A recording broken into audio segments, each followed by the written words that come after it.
is. Oh God, we're live. All right, welcome back to the Midwest Performance Podcast. We got Chad. What is up, guys? We got Garrett. Chad, how's it been? It is going all right.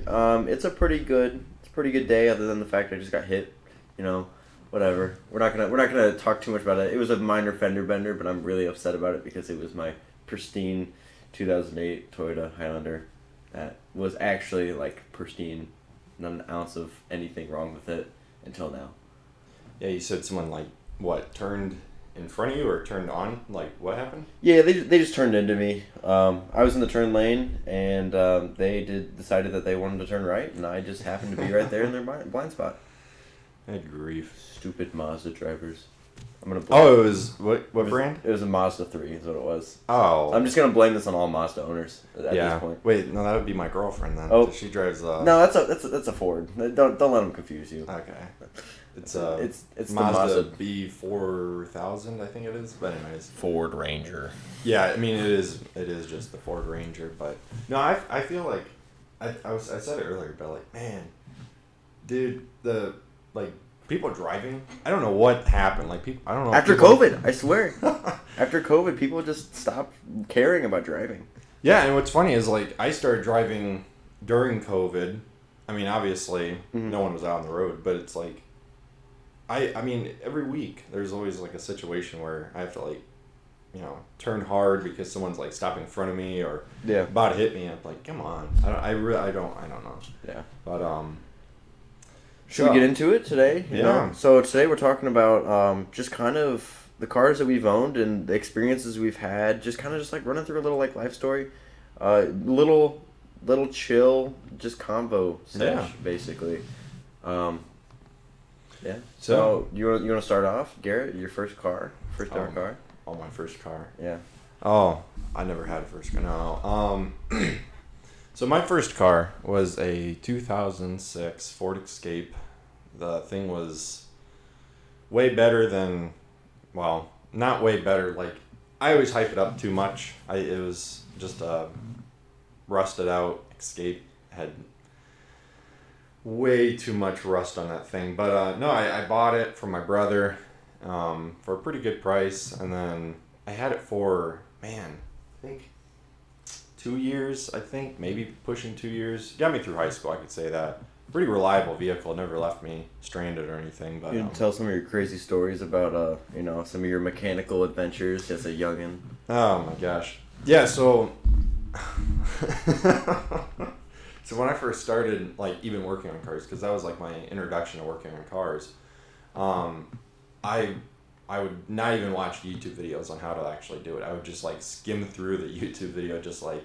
Oh, that makes sense. Yeah, this like 2-hour video, I would like just pretty much just skim through it, get like 30 seconds of content out of it. I'm like, okay, I'm gonna tackle this job. So this, well, I guess my first big thing that I really messed up on was I did an oil change and I drained my transmission fluid. Because I didn't know, because how those models are is the transmission and the oil pan are close. Now, if you know anything about cars, you will know, like, obviously, which one's which. But not knowing anything, this is my first oil change by myself, I got them confused. And it's funny, though, because, like, when I was draining the trans fluid, I was like, man, this is awfully red. Like, bro, something's wrong with my oil. Yeah, no. OW20, man, what is this? So you would think I would be like, that's not right. But no, I keep going on with the change. And then I put another 6 quarts of oil in my engine. And I started up.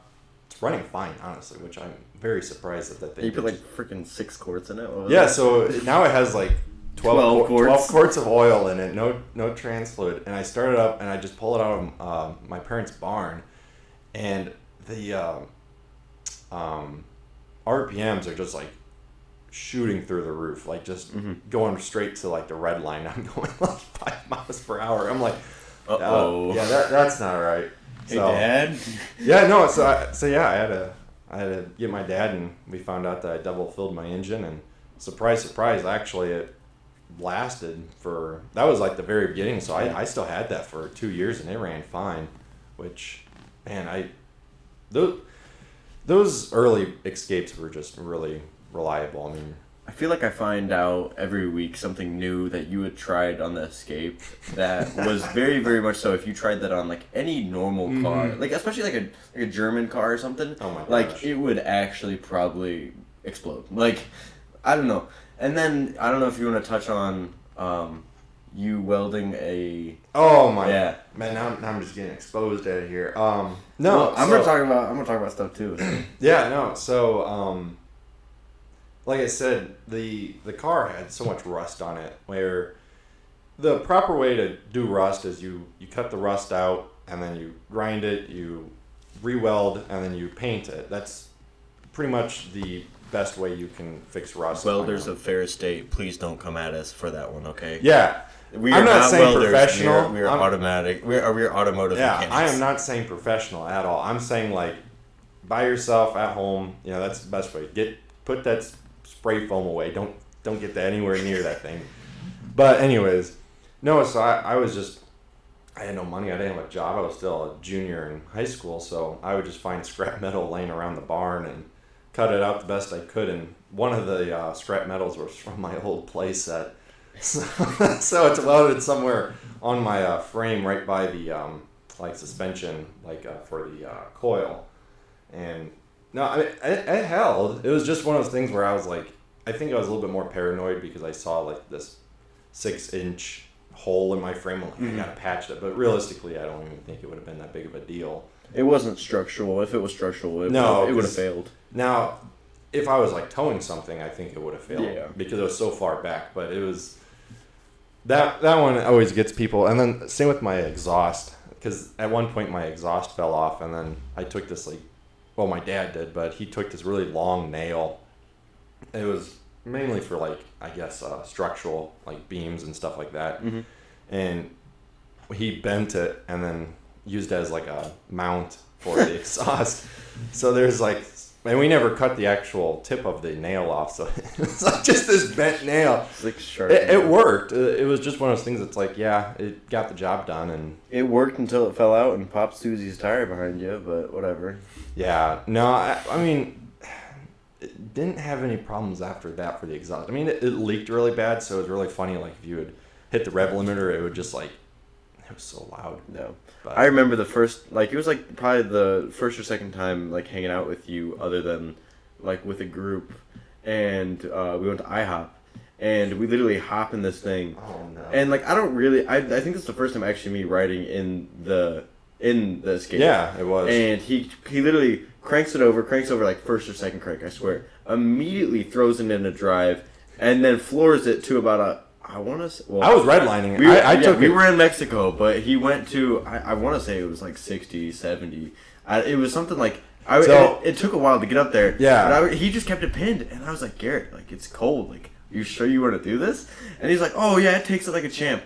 And I look over, and then I see your fuel. And, like, it's like we have no fuel, no engine temperature, no nothing. And we're just pinned, just doing about 60. Ripping it through. No, well, it's funny that you say that because it's like, that was another thing. That engine was so tired. It was, I mean, to either, like, even get anywhere, sometimes you just had to floor it. So it's like, that's what's funny is you say it was 70, but it was probably actually, we got up to 50. It was probably that because of the fact of, like, there's this big hill going out of, like, once you get out of Michigan, or once you get into Michigan, there's this big hill going up to a town.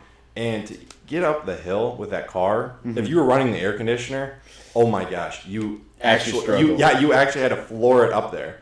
And then at the time I sold it, I mean, because I had a leveling kit, I think that was some part of do with this, but it rattled like crazy. Yeah, no, I would floor it, and it would just shudder back and forth, and I'm like, that's not right. I think it was the eBay lift or leveling kit. Yeah, like, I spent $50 on the leveling kit. There's plenty of mysteries about that car that I wish. Well, listen, I feel like eventually, like every other popular YouTuber, eventually buys back their first car. I think it'll happen eventually. It's just time being, and hopefully it doesn't get crushed in that meantime. But I think it's gone. You think it's already crushed? That or the transmission finally caught up to it, because that was another reason I got rid of it. Because of during the summer it worked just fine, but winter it delayed shifts, hard shifts. I didn't want to shift like it had to get like 4,000 RPM to even shift. Normal shifting, it's like. Which like that could be a number of things, but I don't know. It's not worth reminiscing and. Yeah. No, because like that's the thing. Now I feel like maybe like the filter was dirty. If you would take the trans off, you could probably do something. But it's like at the same time that I had so many plans with that car, and it just wasn't worth it. Just teenager stuff. Should we move on to my first car? Yeah, this might be a while. You have had so many cars. The thing with this is I'm not really going to talk about cars that mean something to me. Like I have memories with, because I have flipped a lot of cars. I've had a lot of unfinished projects. So like I'm really only going to talk about the cars that like either have meaning to me or have some sort of connection to something. But starting off, 16-year-old me, I'm looking for a car. I'd worked all summer, power wash and whatnot. And my neighbor right down the road, he had a 2002 Toyota Camry and it had no exhaust on it. And I forgot about this one. This car was it was a weirdly tired Camry for it only having 170,000 miles. I look back now, and that car just probably needed a solid like grand worth of work, and it would have been a perfectly fine running like Camry. I don't know, but the thing is, Camrys only can get so good. Like they can only get so good. But the amount of memories that I have just doing stupid teenager stuff, like I remember I never heard like wheel sounds like of like spinning the tires or anything, so I just turned it all the way to lock and I just floored it, and I got a little bit of wheel chirp, and then I immediately just turned like hard left, like nothing happened other than a little bit of wheel chirp, and I almost crashed into a tree. So you couldn't actually break the tires loose on that? No. Really? No. So what was the horsepower on those? I have no idea. I think what year was that? 2002. So you think it had a 1ZZ? No, it did. It definitely had a 1Z. Okay. So it probably had 140 horsepower. Maybe. And I don't know how much it weighed. Like, that's the thing is, like, I really, like, at this time in my life, I liked cars, and I knew I wanted to do something automotive, but I had no idea what I was doing. Like, we couldn't even get the wheels off that thing, how hard we were. Like, we were kicking, so we got it jacked up. We were trying to look at the rear brakes, basically, because they were making weird grinding sounds. And I didn't at the time know the difference between drum and disc brakes. And so we're just kicking these wheels off, and they've just rust welded themselves onto the drums. And, just like, whatever. Not a big deal. And I couldn't get them off. But I dreamed of, like, making that car, like, pimping. Like, I don't know why. It just... And, like, part of me wants to go back and buy it, but some things just should stay. Like, that car's never gonna... Like, even if I wanted to make that a cool car, unless you throw an LS in it, there's not much you can do. No, because... I mean, going off topic, I mean, that's the same thing with the Pontiac Vibe. I mean, the only thing that's really unique about it is the engine. So it's like, at the end of the day, it's... Leave it to Garrett to start talking about Pontiac Vibes. Well, It's coming up. No. Well, yeah, that is. No, but since it's like very stock cars, it's like you can't do too much with them other than engine swaps. But, yeah. Speaking of Pontiac Vibe, Garrett's second car... Yeah, that is my second car. Mm-hmm. I've only had three. It's not a big deal, Garrett. You got in this game way late, and I got in this game really early. So Oh, somebody's doing a burnout. No. So for the viewers, somebody was just doing it, or for the listeners, somebody was just doing a burnout outside of Garrett's place. I pitched squeal. Maybe it's sirens. I live next to a police station. But anyways, don't comfort Garrett. Yeah, he lives next to a police station.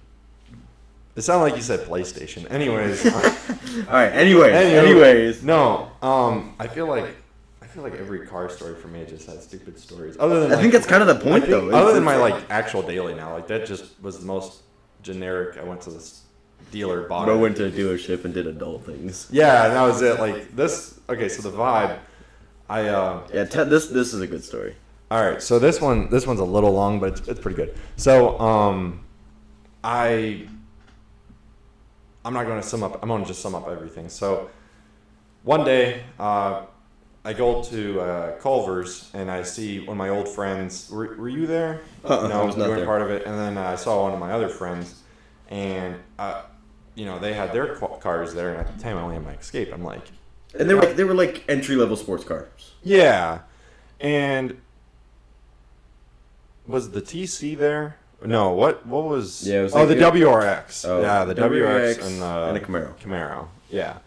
So no, and we talked, and they were like, yeah, you should totally get a car. And to me, I was like, man, that just sounds so unrealistic. It's like Getting a project car. yeah, getting a project car, like seriously. But about 3 days later, I was on Marketplace and I see this one car. I'm like, and at the time I was looking for a Volkswagen Rabbit, like from the 80s. I love those cars. And my mom actually sends me this link for this Pontiac Vibe. I'm like, holy crap. I've always wanted a Pontiac Vibe GT because the GTs are very different engines. And I don't waste any time, and I get an Escape and I just drive straight over. I didn't even care if the dealership was closed because it was a dealer.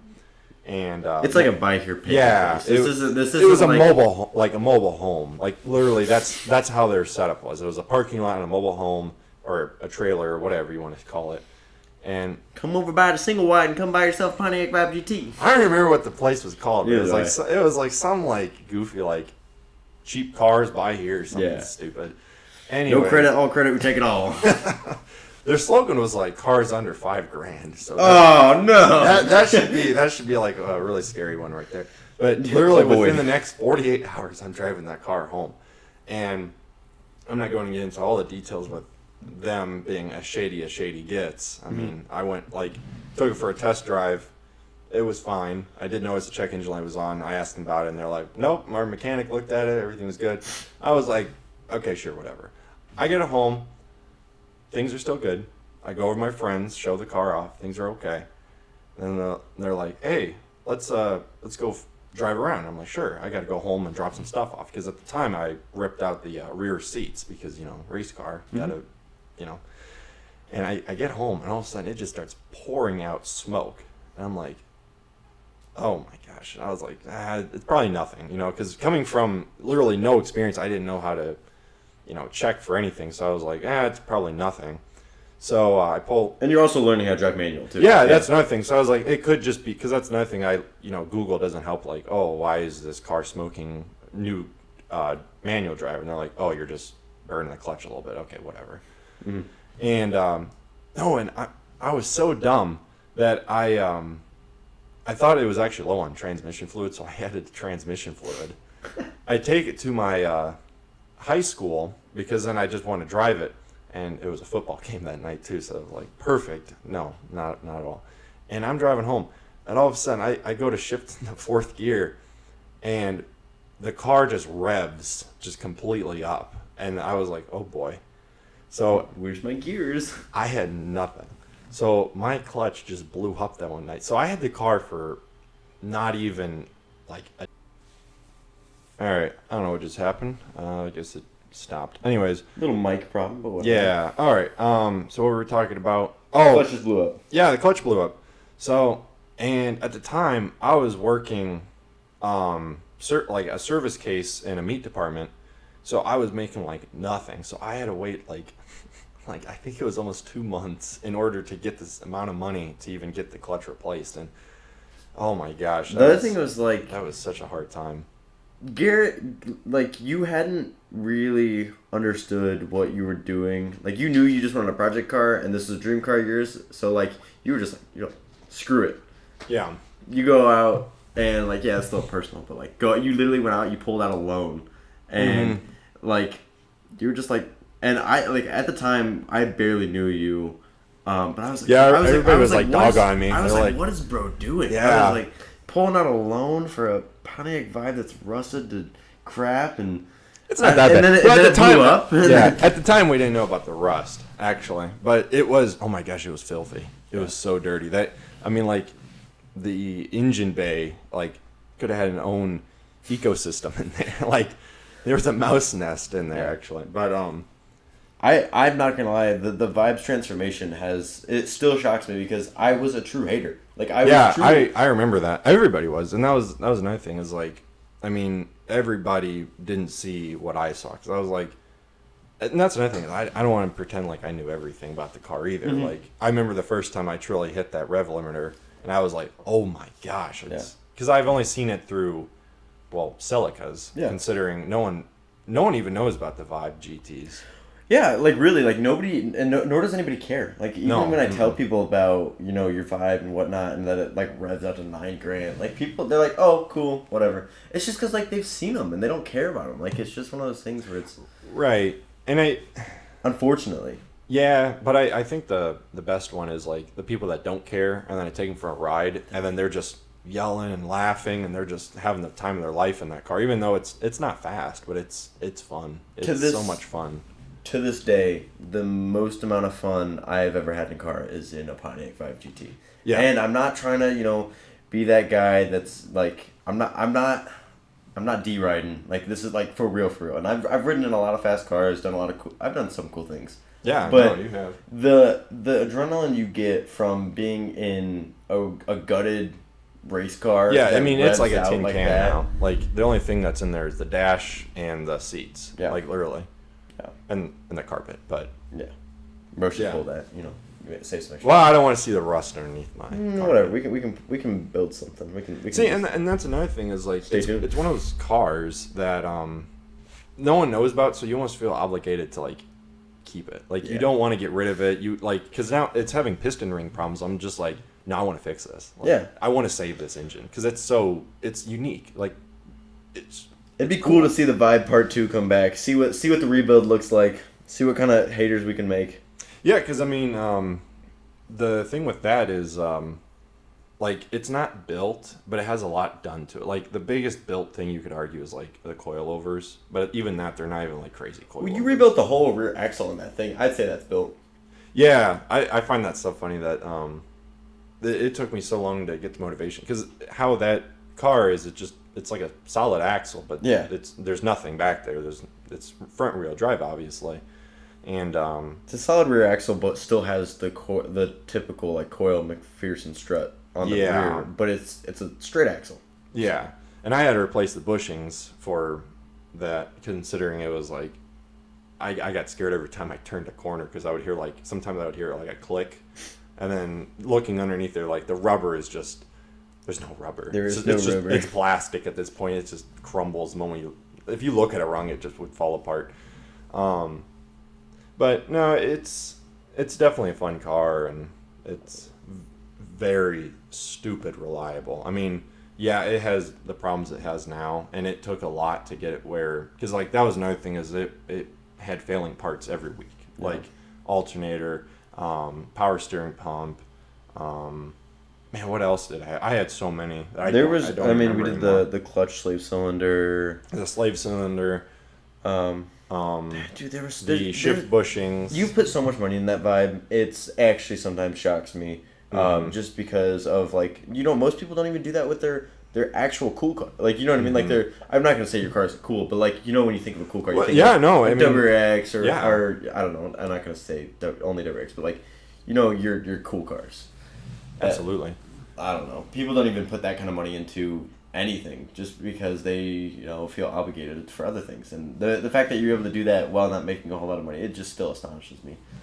Yeah, I was like my paychecks were like $300, and I would just take my and bro was dumping $500 a week. I would go crazy, and I mean I'm happy where I'm at now, and I'm just financial stable, but man, it was just. I don't know. Looking back on it, even though it was only 2 years ago, it's like, man, what was I doing? What was I doing? Like that's crazy to think that. I mean, every week I was, and they're not even mods. It's just getting the car. Maintenance. Yeah, getting the car where it is, and it's crazy to think it's not even remotely done. I would say it's 50%, like truly, because the rocker panels need to be fixed. The piston rings need to be fixed. There's bearings that are needing to be fixed. There's so much that it needs to be fixed, and. If I'm gonna do a quick promo real quick, if you're not familiar with our whole page, we do have a YouTube channel, and you should go check that out because we definitely will be rebuilding the Vibe, building a crazy track build with it. Yeah, that's another thing that is my goal, like actually, and Well, so going on to yeah, we can. So since you don't like. I'm not trying to dog on you, bro, but like since I have a couple more cars, I'm gonna skim through a couple of these. Yeah, go ahead. I only have one other, and there's no good stories other than I. All right, bro. Podcast over. Oh, okay. Goodbye, everybody. Thanks for joining. So after the Camry was a short little run. I didn't have the Camry for too long. And then I traded in for a down payment for one of my parents' cars at a dealership. And when I took it in, my parents it was basically a straight trade for my Honda Accord, and I loved that Accord. That Accord was, when you have the car you drove through high school, and like you made all your memories with, you packed 10 of your friends in there and you went to Little Caesars or something. That's what that car was. That thing fit 10 people? Oh, I fit so many people in that car. Like how many people can you fit in the Mini? Didn't you try that? Well, go check out Midwest Performance TikTok to see. Oh yeah. We posted that. I don't remember how many that was. Think about that one. Yeah, I don't. There was 2 people in the rear, 2 people in the middle. There was me out of the sunroof, and then the 2. So 7 or 8. I think it was 8. Yeah, so 8 people fit in a Mini Cooper. Mm-hmm. That's not an official record because the record you have to have like all the doors closed and stuff. Yeah, so realistically it's probably 5. Yeah, maybe. But whatever. Anyways, go on. Yeah, 5 people for Mini Cooper. But that Accord, man, I love that thing, and like I kept it clean. And my mom, she bought it new basically, so that thing was everything it needed. It ever got. There was very, very minimal rust. Only this one little patch of rust on the side skirt under the side skirt. And I knew how to drive that car better than I know how to drive the Mini Cooper, just because I drove it so much. In high school when you just drive to drive, that's what I did with that thing all the time. But I sold that car. Well, that's not really in chronological order. Okay, so while owning the Accord, I decided, I'm a car guy. I like cars, and one of my buddies had talked me into buying 2 of his 3000 GTs, and only one of them ran, and it ran okay. It wasn't a very good running car, and it had 6 different body panel colors on it. But I went and picked up one automatic 3000 GT base model, and then the other an SL. Which was a manual, but it didn't run. Like, head was pulled, interior was gutted. Basically, just a parts car for the other one. And, like, I didn't know anything about cars. The most I have done is an oil change in my garage with my mentor, Dale, from Church's help. Like, oh my God. And, like, we'd worked on, like, the Mustang and his Mustang and stuff. But nothing too crazy. Like, I really didn't know what I was getting my hands into. Buying 2 of, like, probably, when you think of unreliable cars, you think of a Mitsubishi 3000 GT. And I think of Rust when you Mitsubishi. Say that. Yeah, they had some pretty bad. And and for reference, for my Mitsubishi guys, I know you guys are like shaking in your boots right now, but it was a 1992 and then a 1994 was the non-running one. But I kept those cars all through that winter. And then coming to the summer, I didn't really work on it at all because I didn't really know how to. So it was just an eyesore in the backyard. Yeah, I put it in the backyard on like this little basketball pad that I had, and my parents just kept complaining about how they looked and whatnot because these were eyesores in the backyard. Sold them for, honestly, I would say I made a good amount of money off of them because I think I bought them for like $2,000. I want to say for both of them. Yeah, for both of them, $2,000, and the one had only 100,000, 115,000 miles. So relatively good bones for these cars. Sold them. I definitely made my money back because I parted out the other one, and then that following summer or spring, so going a whole nother year. Then I sold because I kept the Accord just the whole time, just kept it super clean. And sold the Accord for my Mini Cooper that I have now. But I think the funny thing was, with that Accord, I didn't know how to drive manual up until this point. And so I had basically sold the Accord and bought the Mini Cooper with that money that I sold the Accord for. But I didn't have another daily driver. And I had about a week period that I had to learn how to drive manual. I had no idea how to drive manual. Yeah. And when you actually bought it, you're leaving out the biggest detail, bro. I had to drive back. I had to drive the Mini back. Yeah, I couldn't even drive my own car back. When we went to go buy it, I think I still had the Accord. I don't remember how this whole thing worked. No, you. Did I have something else? I think you sold the Accord because I remember I was like kind of confused about that one. I think you sold the Accord, and then like the next day you got the Mini Cooper. Yeah, but basically I had to have Garrett drive it back, and I was like actually stressing because like the thing hadn't had an oil change, and it was also burning oil, so it smelled really bad from the rear, and I thought Garrett was just beating the crap out of it, and I was so mad. And he's like, bro, I was just driving. I was like, do you know how to drive? And like, but yeah, like, I didn't even know how to drive it. That's what I found funny is like I remember we get back to your place and you were like, yeah, I feel like you were a little hard on them. I'm like, bro, to get it up and going, it was like you had to, and I wasn't flooring it. It was just the fact of like to get it up and going, you had to give it some gas. Yeah. But and at this point, I did know a little bit more about cars. Part of the reason why I wanted to get a manual was because there was I got an internship at a shop, and there was a couple cars in there that I went to go drive, and I couldn't drive them because they were manual. And I was like, what kind of car guy am I? That I literally like I can't even I can't do my job. B, like I call myself a car guy, but I can't even drive a stick. Which, I mean, I don't think we're saying like you can't be a car guy without driving a stick, but it's the other thing that I want to say though about driving stick is it's worth every penny. Like the enjoyment you get out of it. I don't care how scared, how nervous, how much of a leap into the dark it is to buy one. Buy it, even if it's a piece of crap. Buy it. And that's another thing is like if you only live once. Yeah, well, yeah. I mean, if you get one, they're actually pretty easy to learn. Like, people always make it sound so intimidating. And the people that make it sound so intimidating are actual Americans because they always like to say, like, oh, well, 90% of people don't know how to drive manual. And it kind of scares away people from even wanting to learn. And it's like, watch a YouTube video, get a car, go to a parking lot, and just practice. Yeah. And it really helps if you know someone that knows how to drive manual to give them tips or to drive the car well. Yeah. But, like, you could learn how to drive manual and be driving pretty good within a week, honestly. Yeah. Like, the steps are so simple. But anyways, go on. And then this Mini Cooper has been the start of a new career, like a portion of my life. Like, honestly, when I bought, I'm not gonna say it was life changing, but it was, getting into an actual sports car, or I would consider a sports car. Just opened a new set of eyes for me because I never really drove the 3000 GTs. I drove like from the amount that I revved it more in my driveway than I drove it. Honest to God.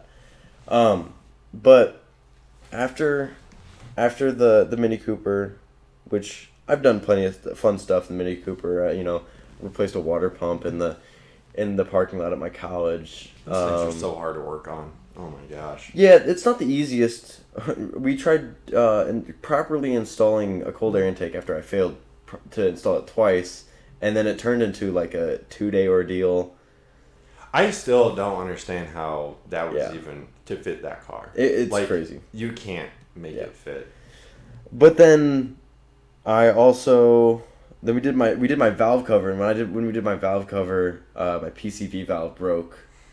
Which that was supposed to be a video, and then that we just scrapped that because of how much of a pain in the butt it was to work on it. But that car, I love that car. Probably won't go the rest of my life without owning another Mini Cooper. Yeah. I would say yes, it is clean, but it has its things. It has its flaws. It also is. I think for a Mini Cooper, it's maybe not above average, but it's pretty good. I would say it's a slight, like the line is like right there, and it's slightly above that average line because of the fact that it's taken care of by somebody who knows cars. And it came from an owner too that seemed like he actually cared about the car too. Yeah, it was an old guy, and the reason why he sold it to me for so cheap was just because he couldn't drive manual anymore. His feet hurt. Yeah. And so it was like I had to hop on that deal. Man, that was one of those situations where literally like I didn't necessarily have the money to do it, but I did it anyways, and I would never undo that decision that I made in any way, shape, or form. Yeah, I would have to say I was pretty scared when you got that though, because I was like, because I remember you were like, yeah, I gotta go to work. I believe it was the next day even. I was like, what? How are you gonna go to work? I think I rode my bike to work that next day. Yeah, I'm not even gonna lie. I think you said that because I remember it was like before you picked it up, and I was like, oh, okay, thank you. Maybe I'm gonna. Because what I don't remember what we took over there. I have no idea. I really don't remember. But it was like maybe you still had the Accord, but you were selling it the next day or something. Something with the day. I remember yeah. It was so close together, but I was like, dude, you don't know how to drive a manual. You need to go to work, and you have all this other stuff, and YOLO. That's all I gotta say. Yeah, I mean it's. But you know, after that, I was really interested because I was like, dude, like you can buy a car there's good deals out there. Like I felt for the first time ever like I had an understanding for cars. Like I felt like I had a niche, like I understood something. And so then I want to say it was probably I mixed this up. I bought the WRX before I bought the Mini Cooper. But you never got to drive that though. Yeah, no, I didn't know how to drive stick. Yeah, I was mad. You never let me drive that. You were like, I was so scared of that thing blowing up. Yeah. Okay, well, it was like running way too much. Yeah, it was really lean. Yeah. So before I bought the Mini Cooper, gotta rewind. Yeah, rewind a little bit. So like, this is in the fall. So we're at the same year. Mm-hmm. Just we're talking about the fall, not the spring. I had bought this WRX, and I was just planning on partying it out because I had a bunch of cool carbon fiber bits, and I was literally solely planning on partying it out. Cool. A little ugly color scheme though. It was like purple. I thought it was cool. Oh, the engine bay. The engine was the like engine purple. bay was not the Pink prettiest and purple. thing. Like, and this thing had a story and a laundry list of problems, and so that's why I was planning on like body had like 250,000 miles, and then the motor had like 60K, and I took it to the shop, and because this is my internship, and I've only worked there for like a month, and they were like, this thing's a pile. And they like basically quoted me like $3,000 worth of work, and I was like, yeah, this thing's definitely getting parted out. Mm-hmm. And then I listed it as a joke, like because I was like, oh, it'd be cool if I could sell the car whole rather than taking the time to part it out. Mm-hmm. And because the whole original plan was parted out, but whatever.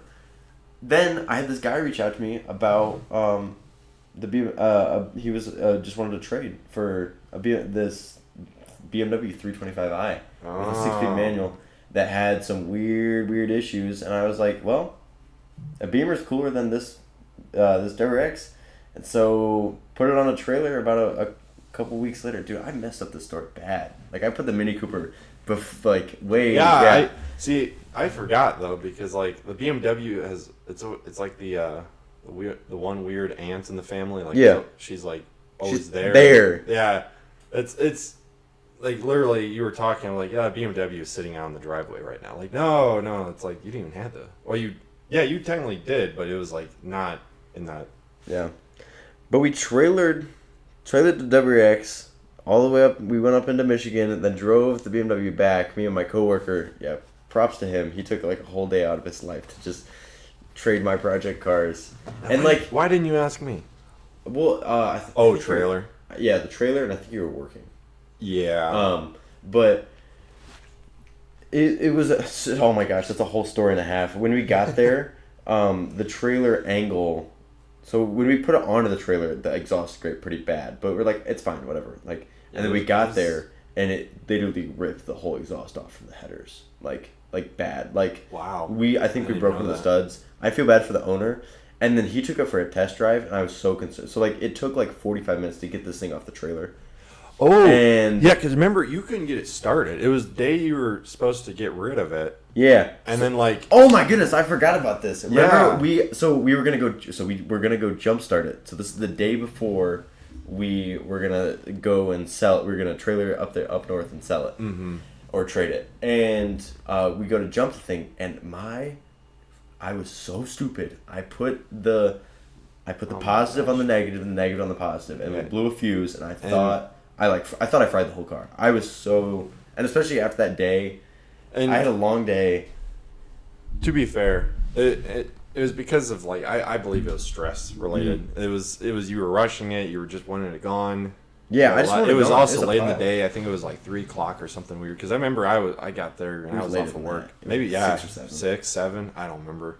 It was sunny out, so that's all I remember. But yeah, no, I mean, I totally forgot about that too. Well, the thing is You're this was such short. Like when you think about it retrospective, like we're talking about how long we've like I owned the Accord for 3 years. Like I only owned the WX for 2 weeks. Yeah, So and it felt like a really long doesn't. time, It but- really doesn't seem like that. Like yeah, so that's why I just skipped over that so easily because it just has. It wasn't impactful at all. But traded that for the BMW. BMW had a handful of issues, but I don't know, for some reason I just liked it better. Maybe it was because it was like more or less race car-y. I don't know. I think I mean now I say this and it sounds weird, but I think it was because it's more put together. Yeah. Like it's stock, obviously. Yeah, it but was it's bone like- stock compared to the super modified. Yeah, so I feel like it was less intimidating too, because you were concerned with like the boost or something like that. It was Yeah, like, so this is a stock Impreza, so this is not technically a turbo car, and there was a turbo on the and it was OEM motor. massive. It was a big turbo. Yeah, it was a pretty. I don't know what brand it was, but it was a big turbo, and I don't. That's the thing is, I really didn't know enough about cars to really I understand. just what remember there was wrong with something weird with the boost because I remember you were like someone took it for a test drive or someone took it for a drive and then like it was it. Yeah. I don't remember it was So- something was strange. I think it didn't help that none of the gauges worked or something like that too. The story. No, that's the BMW. The gauges didn't work in the BMW. I thought the gauges didn't work in the WRX too. No, the gauges worked. So the previous owner that I bought it from, he sold it and to some kid. Some kid drove around for a week, Oh, and then he or he took it on a test drive, kind of messed something up, then drove it, then bought it, bruh. and then put a different tune on it, I know a guy who has a tune. Or, Oh. I know a guy who can tune type of stuff. Then for some reason the other guy, the original owner, bought it back for I think I want to say the kid had like court cases, fees or something that he had to pay for, and so he basically gave the car back to him, and then that's the story I got from the owner that I bought it from, who lived in my neighborhood, and that's the only reason why get this. I didn't know how to drive stick at all, and this is like a stage 2 clutch, and I drove it down the street from my home, and I stalled Banging it. all the gears. I stalled it 4 times trying to reverse it out of his driveway, and I was like, yeah, no, I drove a manual in the shop just like 2 days ago. I know how to do it, and I literally stalled it 4 times, and then he backed it up for me, put it straight in the road, and then I swear to you, I put it like 2,000 RPMs and just dumped the clutch, and I just didn't stop at any stop signs, and I sent it up because I knew I was gonna stall it if I hit the brakes at all. Because I didn't understand at the time that you could push the clutch in all the way, and that was Yeah, I remember you were scared because I remember I explained it to you and you were like, "What? You can do that?" Because it was when you were still learning on the Mini. And I was like, "Dude, you can push the clutch in." yeah, and You're it'd be not- neutral. Yeah, you're not gonna. Now, I feel like the best way to preserve some of those older cars is just put it in neutral and coast, unless you know how to downshift. But Yeah. I wouldn't just. That's another podcast. Yeah, I wouldn't personally. I wouldn't just keep your clutch pressed in. There's a lot of people that drive like that. You know, they come up to a stop sign or a stop sign. I mean, a stop light, and they're just sitting in traffic with their clutch pressed in. You're like, dude, just put it in neutral. It's gonna take you 1 Bro, second. chill. Yeah, but We're not racing. But I sent it up my driveway. My driveway is a pretty good angle. I want to say. pretty good angle. Yeah, and especially for a that's, lower WX, and I sent it up my driveway probably about 15 miles an hour, just because I knew I was going to launches. stall it. And Oh then I my did gosh. stall it. I stalled it probably about 5 feet before I got close to the garage, and I kid you not, it sat in that exact spot for the 2 weeks that I owned it. It didn't move except for when my coworker came over and we drove it to the shop. That was it. And that was also the only video I got. If you go into my personal TikTok and you see the videos of the WX, those videos that I have of it, none of it was me driving it. So disclaimer, I was Oh my I was gosh. flexing everything, because it was cool. I bought a cool car, but retrospect to now, the BMW is that was my like comeback story, was that BMW. But once I sold once I got rid of the WX, got the BMW, and then I really didn't do much to the BMW for a solid month, and then I was like, I can't do this again. I can't just like fold on another project, and so I knew I wanted to fix the BMW. I didn't really know how, so I made some BMW friends. They taught me some stuff, but for the time being, while I was learning about all this BMW stuff, I hated, so it came with red seats, but the rest of the interior was tan. And so I went out and I found this no title 328 XI that had the same interior. And I got it towed home. I was so sick that day. And my mom was like, was actually mad at me that I was leaving. And because I was literally like, I didn't go to school that day. That's how sick I was.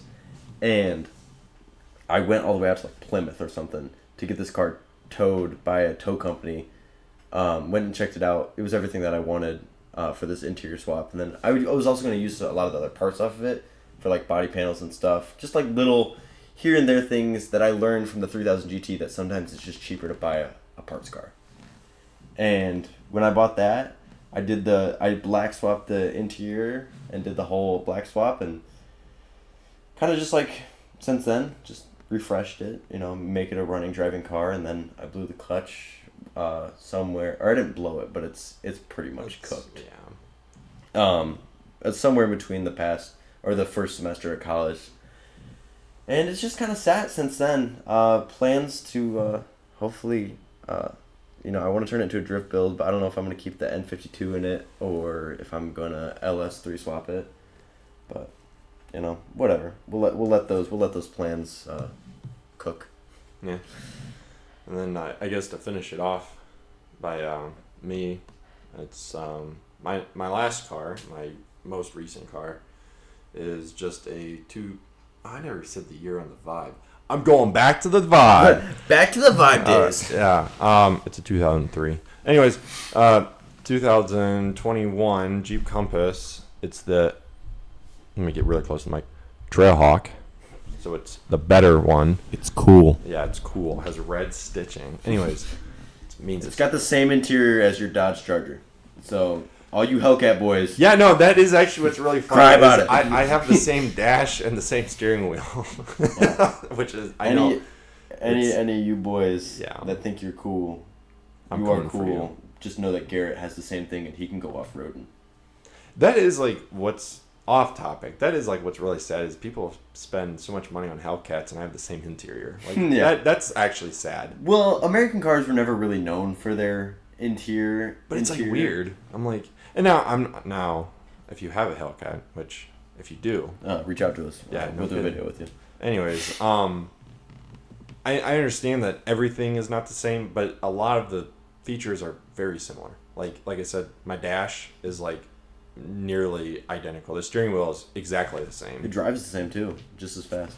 Yep. Yeah. Yeah, do you want to talk about that real quick? What it's like to yeah, we can go over this real quick. 9 second. Is it 9 seconds? 0 to 60? Yeah, it's like 9 seconds. Wait, what did you say? 16? 0 to 60. Oh, I thought you said 16 seconds. No, I'm not dogging any of that. Yeah, you can leave now. You have a Mini Cooper. That doesn't even reach 60. Yeah, no, we're not going to talk. Well, it's the Mini Cooper square version of the Miata. It's meant to be slow. Yeah, no, the Jeep is I'll just sum it up by saying it's a 4-cylinder SUV. Yeah.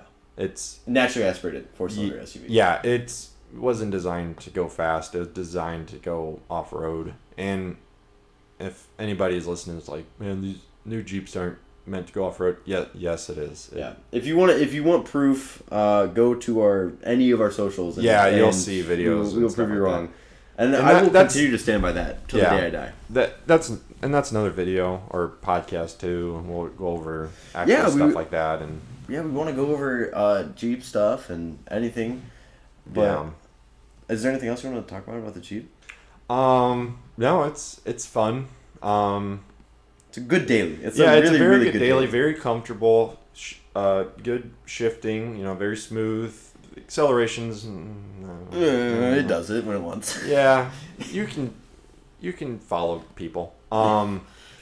But no, I mean it's a good car. It's what you'd expect out of a new car. Now I do have to say this Okay. is I might even clip this and put this somewhere, but like people need to stop hating on the Jeep Compass. Like it's truly bothering me because if you go on TikTok and if you actually have an algorithm that is just all cars, you get a lot of car videos, and like I'll see you get a lot of hunting videos.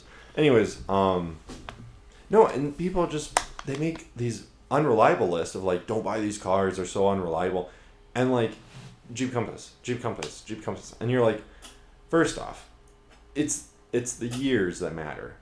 Do your research before. I'm not talking to the creators that make those. I'm talking about the buyers. Like if you want a Jeep Compass, look up what year is good. I mean that should be any car. If you buy any car, look up the year.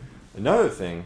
Well, I love it. Speaking of, sorry, I'm not trying to. Yeah, no. I love it when people are like, yeah, well, Mini Coopers are reliable. I'm like, they're BMWs, and they're like, oh, well, BMWs aren't reliable. And I'm like, you can't. They're both unreliable. Yeah, and that's another thing. I mean, it's also the trim because I mean that's the thing. If you get, I believe it's just the Limited, which is just the base model. I believe they have CVT transmissions, and if you know anything about cars, the CVT transmissions are not really known to be greatest. Yeah.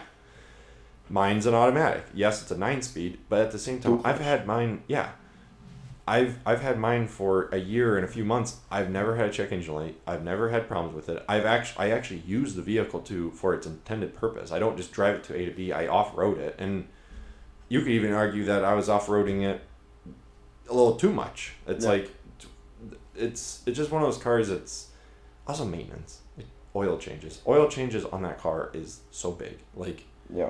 You have to really make sure to take care. So I feel like the reason why so many people have so many issues is just because when you talk about a car's reliability, I feel like it comes from the first 60 to 80,000 miles. How that car was taken care of when it was, I'm not gonna say that's its break-in period, but that's that part of its life. It's like if you grew up and you smoked cigarettes from age like 6 years old till like 15. You're literally gonna be a deteriorating person when it comes to 25 years old. Yeah, like exactly. It's the same thing. Yeah. So I mean, it's just one of those things. I mean, a lot of people. I think the biggest thing is people just talk because they see a list and they're like, "Oh, well, this car it has to be unreliable." And it's like, first off, I want to say this: if you go back to, I don't remember when the Compass started being made. I think it was like 2010 or something like that, maybe. Yeah, those are not as good as the ones now. No, but that's another thing is they're on the road still. So if they're quote unquote as unreliable, yes, there's a lot of unreliable ones, but they're also old now. So if you're saying those are, then that's just a stupid opinion or judgment. And the new ones, it's like give it some time. Or personally, like I said, with maintenance goes a long way. Like if you don't do oil changes, if you don't care about your car, it's not going to last. I mean, no matter what brand you have, maybe Toyota would be okay, but still, you know, you got to take care of your cars. End of story. Think of it like filling up your gas. You have to do your oil change. Yeah, I saw a really good analogy. I'm going to use this to close this up. Yeah, go ahead. But the Japanese, they built cars because they knew the Americans wouldn't do the maintenance.